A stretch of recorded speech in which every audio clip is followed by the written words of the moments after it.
दोस्तों welcome to wisdom TV. मेरा नाम है अभय एंड आज की वीडियो में मैं डॉक्टर स्ट्रेंज डैमनेशन के 3rd एपिसोड की एक्सप्लेनेशन करूंगा। अगर आप लोग चैनल पर नए हो तो चैनल को सब्सक्राइब कर दो और बेल आइकन दबा देना एंड इंस्टाग्राम पर अभी तक फॉलो नहीं किया तो कर दो, लिंक डिस्क्रिप्शन में है। तो अब शुरू करते हैं। पिछले एपिसोड में आपने देखा स्ट्रेंज मेफिस्टो के साथ खेल में चीट करता है और गोस्ट राइडर बने अवेंजर्स स्ट्रेंज की टांगे तोड़ देते हैं। वोंग और बैट्स ने मिलकर एक टीम इकट्ठा की है जिसके मेंबर्स हैं Blade, Elsa Bloodstone, Iron Fist, Doctor Voodoo और the Man Thing. Moon Knight ने मना कर दिया पर उसकी जगह मिस्टर नाइट अब टीम में है एंड गोस्ट राइडर भी। वोंग इन सबको प्लान बताता है कि तुम सब उन अवेंजर्स को संभालोगे जो कि गोस्ट राइडर बन चुके हैं और खुद वोंग और बैट्स अंदर होटल इन्फर्नो में जाकर स्ट्रेंज को मेफिस्टो से बचाएंगे। और जब वो ऐसा करने जाते हैं तो थॉर अपना हैमर ब्लेड की चेस्ट पर फेंकती है और ब्लेड अभी भी उसके नीचे दबा हुआ है। बाकी अवेंजर्स मिलकर इन सबको मारने लगते हैं कि तभी एक ट्रक आकर अवेंजर्स से टकराता है और उसमें से निकलता है Ben Reilly AKA Scarlet Spider. Wong team को पीछे छोड़ स्ट्रेंज को बचाने निकल आता है पर तभी डॉक्टर स्ट्रेंज उसके सामने गोस्ट राइडर बनकर निकलता है। अब आगे कुछ देर पहले सैंक्टम सेक्टोरम में वोंग शीशे में देखकर कह रहा था, जैसा मैंने तुम सबको बताया मेफिस्टो हेल को ऊपर ले आया है और स्ट्रेंज को भी उसने बंदी बनाया है। अगर हम स्ट्रेंज को रेस्क्यू करा पाए, नहीं अगर नहीं, तुम्हें कॉन्फिडेंट दिखना पड़ेगा वोंग। तुम टीम को लीड कर रहे हो, बिल्कुल कॉन्फिडेंट रहो जैसे स्ट्रेंज रहता है। अगर नहीं, जब हम स्ट्रेंज को रेस्क्यू कर लेंगे। और तभी दरवाजे पर कोई नॉक करता है। ये जॉनी ब्लेज होता है। वो कहता है, वोंग मॉन्स्टर स्क्वाड अपस्टेयर्स तुम्हारा वेट कर रही है, तुम ठीक तो हो? वोंग कहता है, हाँ बिल्कुल ठीक हूँ। जॉनी, सच में मैं तुम्हारा बेहद शुक्रगुजार हूँ कि तुम यहाँ हमारा साथ देने आए और तुमने अपना रोल समझ लिया। मैंने फाइल में जो डिटेल्स लिखी थी। जॉनी कहता है, हाँ वो सब पढ़ लिया मैंने, मैं ठीक हूँ, उसके बारे में हमें बात करने की जरूरत नहीं।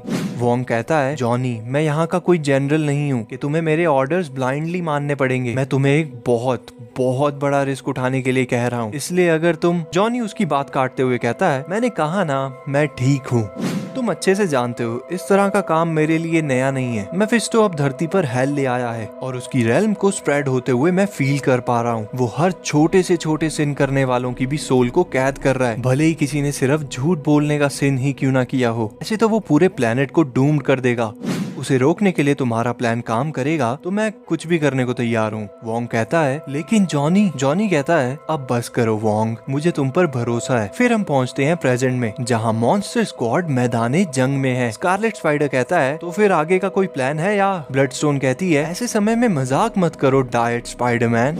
डॉक्टर वुडू और द मैन थिंग म्योल्निर को ब्लेड की छाती से हटाने की कोशिश कर रहे हैं। मिस्टर नाइट कहता है, क्या ये मर गया है? देखने से तो लग रहा है कि मर गया है। डॉक्टर वुडू कहता है, नहीं, द मैन थिंग इसके शरीर में पावरफुल पेन ब्लॉकर इंजेक्ट कर रहा है और मैं इस हैमर की फ्लेम्स को बंद करने की कोशिश कर रहा हूँ। ब्लेड की वैम्पायर साइकोलॉजी वाली बॉडी उसे हील कर रही है पर ये जलता हुआ हैमर उसके रिपेयर होने से ज्यादा नुकसान कर रहा है, ये ठीक नहीं। मिस्टर नाइट कहता है, क्या मैं कोई मदद कर सकता हूँ? वुडू कहता है, जब तक तुम वर्दी नहीं हो जाते तब तक तो बिल्कुल नहीं। मिस्टर नाइट कहता है, अच्छा शायद मैं हो सकता हूँ। वुडू कहता है, सॉरी पर रहने दो। मिस्टर नाइट कहता है, अरे मुझे एक बार ट्राई तो करने दो। आजकल वैसे भी मेरे दिमाग में बहुत से लोग रह रहे हैं, उनमें से कोई एक तो वर्दी होगा ही। राइडर कहता है, बस करो नाइट, पंगे लेना बंद करो। ब्लेड को फिलहाल एक डॉक्टर की जरूरत है। और दूसरी तरफ डॉक्टर स्ट्रेंज जो गोस्ट राइडर बन चुका है वो वोंग से लड़ रहा है। और बैट्स कहता है, वोंग तुम्हें शायद से वो करना चाहिए। स्टीफन सुनो, मैं जानता हूँ तुम वहाँ हो, तुम अंदर ही कहीं पर हो, तुम इससे लड़ने की कोशिश करो। वोंग कहता है, मैं यही करता अगर ये बात सच होती। पर सच ये है कि अगर वो चीज हमारा दोस्त है तो इसका मतलब स्टीफन की सोल अब मेफिस्टो को बिलोंग करती है। और गोस्ट राइडर स्ट्रेंज और जोर से वोंग पर हमला करता है। वोंग कहता है, डैम। और तभी स्ट्रेंज वोंग के पास आकर उसका गला पकड़ लेता है। और बैट्स कहता है, वोंग कहता है, बैट्स जाकर दूसरों को इकट्ठा करो। स्ट्रेंज कहता है, मेरी आंखों में देखो ओल्ड फ्रेंड। वोंग कहता है, नहीं प्लीज। बैट्स कहता है, ओ स्टीफन प्लीज, तुम्हारे अंदर सोल नहीं है, इसका मतलब ये नहीं कि तुम। एक मिनट, तुम्हारे अंदर सोल नहीं है? और स्ट्रेंज कहता है, मेरी और देखो मेरी आंखों में। और वोंग ने अपनी आंखें बंद कर रखी होती हैं। स्ट्रेंज कहता है, होली शिट, अरे यार यहाँ अंदर तो बनानास हैं। वोंग कहता है, बैट्स क्या वो तुम हो? स्ट्रेंज कहता है, हाँ मैंने आज से पहले कभी किसी के शरीर को पोजेस नहीं किया, लेकिन यहाँ जगह खाली थी तो मैंने सोचा। ओह हे, ये देखो अंगूठे, ये कितने मस्त लग रहे हैं। बैट्स अब स्ट्रेंज के शरीर में घुस गया है। वोंग कहता है, गुड बॉय बैट्स, लेकिन तुम इसे और कितनी देर तक होल्ड कर पाओगे? बैट्स कहता है, मैं नहीं जानता, यहाँ अंदर बुरा हाल है, बहुत दर्द हो रहा है। वोंग कहता है बस खुद को वहाँ रोके रखो, जितनी देर तक रोक सकते हो, ये अभी खत्म नहीं हुआ है। और फिर वो आगे बढ़ जाते हैं। और दूसरी ओर आयरन फिस्ट कहता है नाइट रहने दो, ये बच्चों का खेल नहीं है। और मिस्टर नाइट म्योनिर को पकड़ते हुए कहता है हे कुछ हो रहा है, मुझे फील हो रहा है। ब्लडस्टोन कहती है बस भी करो घोंचू, मुझे तो वो हैमर जरा भी हिलता हुआ नहीं। ये क्या वो हैमर हिल रहा है? मिस्टर नाइट कहता है मैंने कहा था ना तुमसे, मैं क्रेजी नहीं हूँ यार, मैं क्रेजी बिल्कुल भी नहीं हूँ, मैं वर्दी हो। और अचानक उसके हाथ से म्योनिर उड़ कर चला जाता है सीधा थॉर की ओर। और थॉर कहती है अवेंजर्स असेंबल, और जोरदार बिजली कड़कती है और खून की बारिश होने लगती है। मिस्टर नाइट कहता है लेकिन मैं तो वर्दी। ब्लडस्टोन कहती है वर्दी नहीं, वर्द लेस हो तुम। वो डीमन थॉर क्या आप खून की बारिश करवा रही है? आयरन फिस्ट कहता है हे ब्लेड कहाँ पर है? और हमें दिखता है कि थॉर म्योनिर को बुला रही है एंड ब्लेड म्योनिर को पकड़े सीधे उसके साथ जा रहा है। और वो सीधे थॉर की आंख में अपनी स्वॉर्ड घुसा देता है। और फिर ब्लेड कहता है क्या ये खून की बारिश है? और वो थॉर से हंसते हुए कहता है इस ड्रिंक के लिए थैंक्स बेबी, लेकिन अभी के लिए तुमसे जुदा होना पड़ेगा। और वो एक बॉम्ब निकालता है और वहाँ वो बॉम्ब फेंक कर उनसे दूर जंप कर जाता है। और तभी धुएं में से वो सब अवेंजर्स बाहर आते हैं। और ब्लेड कहता है वेल फक। वोंग हाथ बढ़ाकर कहता है मैं जानता हूँ तुम जख्मी हो ब्लेड, लेकिन अभी तो बस इस जंग की शुरुआत हुई है। ब्लेड कहता है मैं उम्मीद कर रहा हूँ कि वो डीमन स्ट्रेंज जो तुम्हारे साथ है वो अपनी टीम में है। वोंग कहता है वेल स्टीफन के गोस्ट डॉग ने बॉडी को प्रोसेस कर लिया है, जितनी देर तक वो वहाँ होल्ड कर पाएगा वो करेगा। ब्लेड कहता है ये तो कूल है, तो चलो अब नौटंकी खत्म करें। और इस तरह शुरू हुआ final war, the war of damnation. एक फाइनल बैटल इस दुनिया की सोल्स के लिए। वोंग ने सोचा था कि वो इस मोमेंट, इस वॉर के लिए प्रिपेयर्ड है। उसे लगा था कि उसका छोटा सा बैंड डेमोनिक और डेड वो काफी होगा, पर अब उसे डर लग रहा है कि शायद वो गलत था। वो बहुत डरा हुआ है। वो अपने मन में कहता है सच तो ये है कि मैं स्टीफन के जैसे एक लीडर नहीं हूँ, ना ही मैं इन लोगों जैसा फाइटर हूँ जिनकी लाइफ मेरी वजह से डूम हो चुकी है, लेकिन मेरे पास अभी भी उम्मीद है, उम्मीद। और एक बहुत ज्यादा चिढ़ा हुआ वेंजेंस डीमन और वोंग राइडर से कहता है जॉनी अभी। और Panther, Blade and Scarlet Spider Rider की ओर देखने लग पड़ते हैं। पैंथर डीमन सीधे राइडर पर जा कूदता है और फिर पैंथर राइडर को गले से पकड़ लेता है और उसे पास लाकर कहता है देखो मेरी आंखों में, बीहोल्ड। राइडर कहता है क्या तुम्हारी वेंजेंस? देखो मुझ पर ये काम नहीं करने वाला, क्योंकि मुझे किसी चीज का पश्चाताप नहीं। राइडर पैंथर को किक करते हुए कहता है अच्छी कोशिश थी किटन, एमेचर्स। और राइडर अपनी बाइक पर बैठकर सीधे निकल पड़ा है। जो बात वोंग ने राइडर से करने को कही थी उस बात के लिए। वोंग मन में सोच रहा होता है कि वो कभी खुद को माफ नहीं कर पाएगा, क्योंकि वोंग ने राइडर को अकेले अपने दम पर ही डेविल का सामना करने को कहा था। और राइडर तो खुद अपनी सोल का सौदा डेविल से करके ही राइडर बना है। ये सच में एक बहुत रिस्की स्टंट है, और ये स्टंट से तो कई गुना ज्यादा ही है। ये पागलपन है अपनी जीत के लिए। जो चीज वोंग ने राइडर को करने को कही है वो बिल्कुल नामुमकिन है, पर हम भी किसकी बात कर रहे हैं? वो जॉनी ब्लेज है, उसके लिए कुछ नामुमकिन नहीं। और राइडर सीधे उस हेल टावर पर बाइक लिए चढ़ रहा है और वो शीशा तोड़कर अंदर घुस जाता है। और मेफिस्टो कहता है वेल वो काफी खतरनाक ट्रिक थी। अब जो तुम काफी मजे ले चुके हो तो मुझे ये बताओ, क्या वाकई वोंग के छोटे से प्लान का ग्रैंड टोटल ये है, यानी कि तुम? राइडर कहता है ये पल तो बहुत लंबे समय पहले ही तय हो चुका था, तो क्या कहते हो इसे यहीं खत्म करते हैं, सिर्फ तुम और मैं? मेफिस्टो कहता है ओ प्लीज, और वो एक फूंक मारता है एंड राइडर वापस से अपनी नॉर्मल इंसानी रूप में आ जाता है। जॉनी कहता है ये तुमने क्या किया? मेफिस्टो कहता है मैंने तुम्हारा कर्स हटा दिया जॉनी, तुम वापस से इंसान बन गए हो, कांग्रेचुलेशंस। जॉनी कहता है पर आखिर क्यों? और मेफिस्टो जॉनी को किक करके खिड़की से बाहर गिरा देता है और वो बहुत जोर से नीचे गिरता है। फिर हमें उसकी लाश दिखती है। मेफिस्टो कहता है जाकर नरक में सड़ो। बाहर हेल फायर से जल रहे अवेंजर्स, जो अब मेफिस्टो के एनफोर्सर्स बन चुके हैं, वो मिडनाइट सन्स से लड़ रहे हैं। और मिडनाइट सन्स पूरी तरह से खून से नहाए हुए बिना रुके डीमन से लड़ते जा रहे होते हैं। और ये फाइट हार या जीत की नहीं, बल्कि द डेड, द डाइंग की है। जैसे जैसे समय बीतता जा रहा है उसके साथ पृथ्वी पर मेफिस्टो की रेल्म और स्प्रेड होती जा रही है। वोंग इस लड़ाई के दौरान बस यही सोचता है कि वो और उसके साथ ही इन डीमंस को नहीं मार सकते क्योंकि वो उनके दोस्त हैं और इनोसेंट भी। पर सच तो ये है कि अगर वोंग चाहे तो भी वो इन्हें मार नहीं सकता। और हर एक बढ़ते मोमेंट के साथ, हर एक पंच के बाद वोंग यही सोच रहा है कि शायद ये वॉर मेफिस्टो जीत जाएगा। और ऐसा सिर्फ वोंग को ही महसूस नहीं हो रहा बल्कि पूरी टीम को ऐसा फील हो रहा है जिन्होंने वोंग के कहने पर अपनी जान दांव पर लगा दी। पर फिर भी वो बिना कुछ कहे बस इस लड़ाई को लड़ रहे हैं। दो डार्क फोर्सेस एक दूसरे के अगेंस्ट लड़ रही हैं और दांव पर है ये दुनिया और उसमें रहने वाले सभी लोगों की सोल्स। एक डार्क फोर्स जो इस अंधेरे से निकलकर इस दुनिया को रोशन करना चाहती है और दूसरी ओर एक डार्क फोर्स जो इस नए हेल की डार्कनेस को पूरी दुनिया में फैलाना चाहती है। और फिर हमें दिखता है कि मेफिस्टो राइडर की बाइक लेकर उस टावर से बाहर आता है और उसके डीमंस जॉनी ब्लेज की लाश लेकर उसके पीछे आ रहे हैं। और मेफिस्टो मिडनाइट सन से कहता है, वेल, खुद यहाँ तक आने के लिए शुक्रिया। ये बाइक तो जबरदस्त है पर तुम्हारा डिलीवरी बॉय वो बच नहीं पाया। पर मैं पूछना चाहता हूँ, क्या वो प्लान था? एक ऐसा बंदा जिसे हेल से पावर मिलती है और उसे हेल के किंग का सामना करने भेजना, वो भी किंग के एरिया में ही, उसके किंगडम में। और अब मैं ये बात जोर से कह रहा हूँ, क्या तुम्हें ये सुनने में डम्ब लग रहा है? नहीं लग रहा तो लगना चाहिए।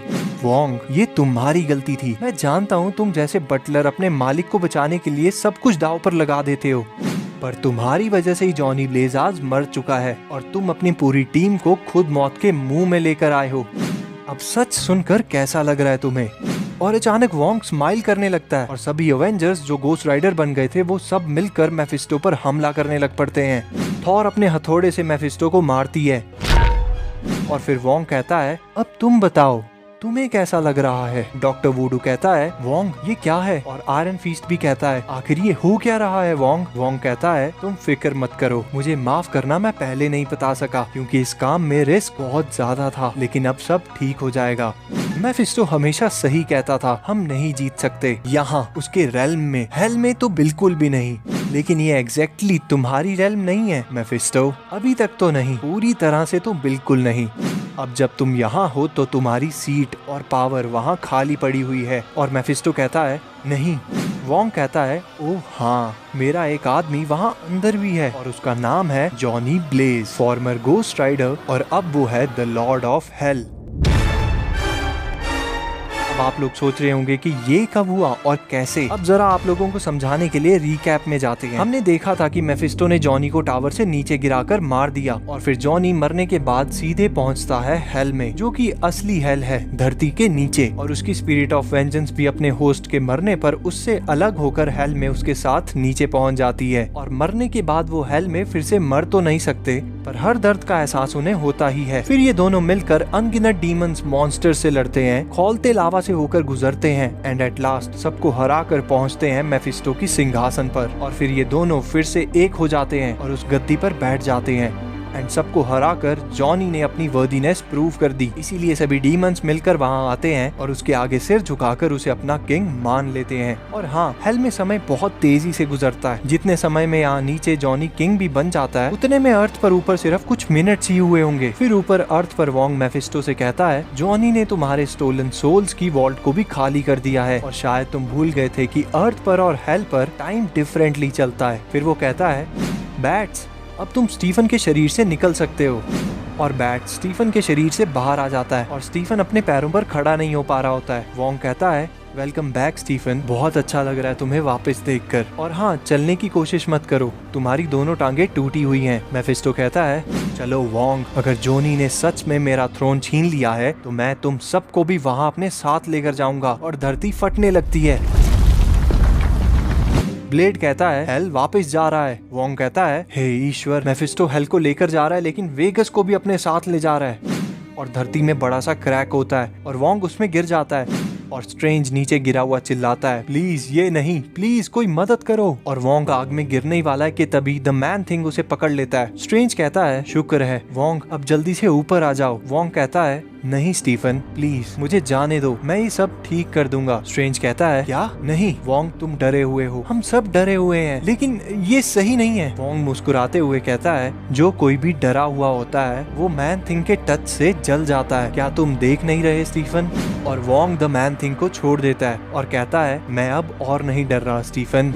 स्ट्रेंज चिल्लाता है नहीं, और वोंग हेल में आ गिरता है। और साइड से जॉनी कहता है क्या तुम कुछ ड्रामेटिक एक्सपेक्ट कर रहे थे? बहुत दिनों बाद मिले हो वोंग। वोंग कहता है अर्थ पर इतना समय नहीं बीता है, वहाँ तुम्हें मरे हुए सिर्फ 25 मिनट के आसपास ही हुए हैं। जॉनी कहता है नहीं यार, सच में हेल सच में क्रेजी है। वोंग कहता है जॉनी मैं तुम्हें जितना शुक्रिया अदा करूं उतना कम है। लेकिन जॉनी कहता है क्या हुआ, तुम्हें कुछ और चाहिए? वोंग कहता है अपने लिए नहीं, स्टीफन के लिए। और ऊपर सब मिलकर मेफिस्टो से लड़ रहे होते हैं। और वोंग आगे कहता है स्टीफन वेगस आया था एक डेड सिटी को रिजरेक्ट करने के लिए, और ये उसने अकेले ही किया। मैं स्टीफन को बहुत अच्छे से जानता हूँ। उसने ये इसलिए नहीं किया क्योंकि वो ऐसा कर सकता था, बल्कि इसलिए किया क्योंकि उसने सोचा कि उसके पास कोई नहीं है। स्टीफन कुछ सालों से काफी परेशान है, उसका खुद पर से फेथ उठ चुका है, और अब उसमें इतना फेथ भी नहीं कि वो ऐसा सोचे कि उसके लिए कोई कुछ करेगा। हमें उसे कुछ देना पड़ेगा जॉनी, कुछ ऐसा जिससे वो याद रखे कि वो अकेला बिल्कुल भी नहीं है। जॉनी कहता है तुम जानते हो वो अवेंजर्स सोल्स अभी भी मेरे पास ही पड़ी हुई हैं, और अर्थ पर स्ट्रेंज मेफिस्टो से फाइट कर रहा है। भले ही उसकी टांगे टूट चुकी हैं, पर वो रुकता नहीं, बस लड़े जा रहा है। और जॉनी वोंग से कहता है तुम्हें लगता है उसे उनमें से एक सही लगेगी या मैं कुछ एक्स्ट्रा करूं? वोंग कहता है उनमें से कोई एक नहीं, वो सारी की सारी ही दे दो। और स्ट्रेंज के पास अनोखी पावर्स आ जाती हैं। उसके इर्द गिर्द एक ड्रैगन जैसी सोल और पैंथर दिखाई देते हैं। और मेफिस्टो कहता है ये क्या? स्ट्रेंज कहता है उठो। वोंग हेल से जाते हुए कहता है thank you so much Johnny, हम तुम्हारे लिए जल्द लौटेंगे, आई स्वेयर। जॉनी कहता है आराम से, वैसे भी हेल उतना बुरा नहीं लगता अगर तुम वहाँ के किंग बन जाओ तो। और मेफिस्टो स्ट्रेंज की ओर भागते हुए आता है। स्ट्रेंज कहता है अवेंजर्स असेंबल। और नीचे जॉनी वोंग से कहता है एक बात और, जब पूरी सिटी सेफ हो जाए और सभी सोल्स वापस अपनी जगह पहुंच जाएं, फिर अगर मेफिस्टो तुमसे भागकर बच निकले तो उसे मेरा पता बता देना। अर्थ पर स्ट्रेंज मेफिस्टो की धुलाई कर रहा होता है। ब्लडस्टोन कहती है क्या हमें कुछ करना चाहिए? मिस्टर नाइट कहता है डॉक्टर स्ट्रेंज अभी जस्ट अवेंजर गॉड बन गए हैं और वो डेविल को मौत के घाट उतार रहे हैं। मेरे हिसाब से ये काम मिडनाइट सन्स का तो बिल्कुल भी नहीं है। ब्लडस्टोन कहती है कौन से सन्स? और स्ट्रेंज मेफिस्टो को एक और पंच मारता है और फिर वो अपना हाथ ऊपर करता है। एंड थॉर कहती है क्या तुमने सुना, कोई थंडर को बुलावा दे रहा है? और डॉक्टर स्ट्रेंज थंडर स्ट्राइक करता है। मेफिस्टो कहता है ठीक है डैम इट, तुम लोग अपना शहर अपने पास रखो, मैं हार मानता हूँ। और स्ट्रेंज अपने हाथ में थंडर स्ट्राइक बने हथियार को पकड़े हुए चिल्लाता है मुझे फर्क नहीं पड़ता, और वो बस थंडर को जमीन पर दे मारता है। हर तरफ रोशनी सी फैल जाती है। सभी अवेंजर्स उस रोशनी से जुड़ने लगते हैं और अचानक वो सब वापस नॉर्मल हो जाते हैं। पैंथर कहता है आखिर हुआ क्या था, हम हैं कहाँ पर? फैल्कन कहता है मैजिक स्टफ यार। कैप्टन मार्वल कहती है तुम सबसे हड्डियों के जलने की बू क्यों आ रही है?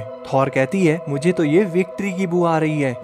वो खुश होते हुए कहती है एक और बड़ी मुश्किल टल गई सिर्फ अवेंजर्स की बदौलत। मिडनाइट सन्स पीछे खड़े हुए ये सुन रहे होते हैं। ब्लडस्टोन कहती है बेवकूफ कहीं के। स्ट्रेंज कहता है मुझे समझ नहीं आ रहा वोंग, मैंने उसे पकड़ लिया था पर वो अचानक। वोंग कहता है हाँ मैंने देखा, वो लाइटनिंग के गिरते ही गायब हो गया। स्ट्रेंज कहता है मैं तुम्हें भी फील कर पा रहा था जैसे कि तुम मुझे गाइड कर रहे थे। वोंग कहता है ऑफ कोर्स मेरे दोस्त, मैं हमेशा तुम्हारे साथ हूँ। स्ट्रेंज कहता है वोंग मैं नहीं जानता मैं कैसे कहूँ, तुमने अपनी लाइफ रिस्क में डाली, अपनी सोल भी, मुझे वापस लाने के लिए, जबकि मैंने तुम्हें कितनी मुश्किलें दी हर बार। वोंग कहता है बस ये बंद करो, मैंने बस खुद से पूछा कि अगर दुनिया की सारी सोल्स भी करप्ट हो जाएं, तो भी क्या स्ट्रेंज मुझे बचाने आएगा? और उसका आंसर था ऑफ कोर्स वो आएगा। स्ट्रेंज कहता है वो भी बिना किसी सेकंड थॉट के। वोंग कहता है देखा यही बात है, मेरे दिमाग में सेकंड थॉट आया था और फिर थर्ड थॉट भी, इसलिए मेरा प्लान काम करा और तुम्हारा नहीं। फिर वो दोनों शांत हो जाते हैं और अचानक हंसने लग पड़ते हैं। स्ट्रेंज कहता है बात तो सही है तुम्हारी। वोंग कहता है तुम सच में टेरिबल हो प्लान के मामले में। स्ट्रेंज कहता है मुझे माफ करना वोंग, मेरी वजह से मेफिस्टो भाग निकला। वोंग कहता है उसकी फिक्र मत करो, वो सब संभाल लिया गया है। और हमें दिखता है मेफिस्टो जो हेल में पहुंच चुका है। अचानक एक रोशनी भरी जगह से कोई मेफिस्टो को चेन से अंदर खींचता है और किंग ऑफ हेल कहता है बहुत लंबे समय बाद दिखे हो मेफिस्टो, मैंने यहाँ कुछ लोगों को इकट्ठे किया है जो तुमसे कुछ हिसाब चुकता करना चाहते थे। और फिर ऊपर वोंग स्ट्रेंज से कहता है बस वो आता ही होगा, लो वो आ गया और मेफिस्टो पूरी तरह से बंधा हुआ उनके सामने अपीयर होता है और उसके साथ एक नोट भी लिखा हुआ होता है। नोट में लिखा है कि इस पर थोड़ा तरस खा लेना, वैसे भी इसने 100 सालों का सबक सीख लिया है पिछले कुछ सेकंड्स में ही, पर तुम्हारी मर्जी इस पर तरस खाना है कि नहीं, जल्दी मिलते हैं जॉनी। और वोंग कहता है, ओह मेरे पास कुछ आइडियाज हैं। वोंग का आइडिया था कि मेफिस्टो जो हमेशा से चाहता था उसे वही मिले। उन्होंने मेफिस्टो को उसके ही टावर में एक ऐसी मैजिकल जेल में बंद कर दिया जहाँ से कोई डेमोनिक हल्क भी नहीं निकल सके। डॉक्टर वुडू और वोंग ने मिलकर स्ट्रेंज की टांगे ठीक कर दी जितनी भी वो कर सकते थे, और फिर वोंग इस जेल की पहरेदारी करने के लिए यहाँ रुक जाता है और वो स्ट्रेंज को कहता है कि वो सैंक्टम आता रहेगा। और बात रही वेगस की, तो वेगस फिर चहक उठा है। हेल का होटल इन्फर्नो लोगों के लिए आकर्षक जगह बन गया है और डॉग भी अब अपनों के होने का एहसास करने लग पड़ता है। बैट्स और स्ट्रेंज शहर को दूर से देखकर पुराने पल याद करते हैं और फिर हंसते हुए आगे बढ़ जाते हैं। एंड यहीं ये कहानी खत्म होती है। दोस्तों, आप लोगों को ये एपिसोड कैसा लगा कमेंट सेक्शन में जरूर बताना। इस तरह की और वीडियोस के लिए चैनल को सब्सक्राइब कर दो और अगर इंस्टाग्राम पर भी फॉलो करना चाहते हो तो कर देना, लिंक डिस्क्रिप्शन में है। मुलाकात होगी आपसे फिर एक नई वीडियो में। धन्यवाद। What is love? Baby, don't hurt me. Baby, don't hurt